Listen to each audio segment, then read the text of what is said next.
Duha ka mga malasakit beneficiaries gikan Talisay City, Cebu ang misaysay sa tabang na nahatag sa Malasakit Center kanina. Usa niini mao si Rose Putata, 40 anyos nga walay nabayran sa iyang premature na pagpanganak.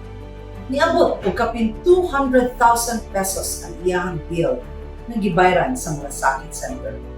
Atong paminawon si Rose Putata. Noon sa di ang pasyente, deliver maguna ko na siya sa'yo.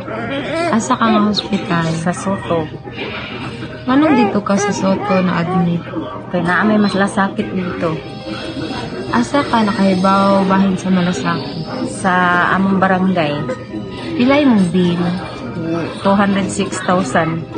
Naaba kayo nabayaran sa mong bill? Wala.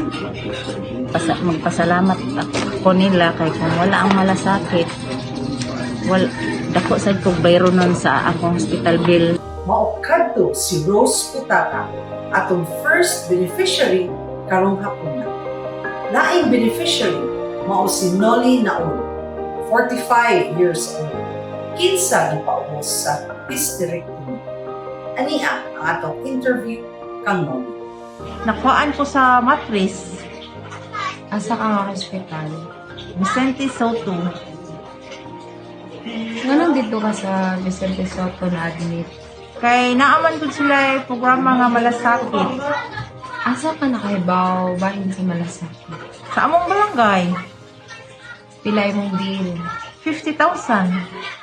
Naaba kayo nabayaran? Wala, maski piso. Presidente Rodrigo Duterte o Senator Bongo, daghang salamat sa inyong programa nga malasakit nga naka-avail jud, daghan jud ni aning naka-avail. Zero jud among nabayran maski mga kanang mga laboratory basta naalan jud sud sa Vicente Soto. Free jud na siya, wa jud siya mabayran maski piso. Ug daghan kaayong salamat. Samtang sa atong Malasakit Center launching update, niabot na og 130 ka mga malasakit centers ang natukod nationwide.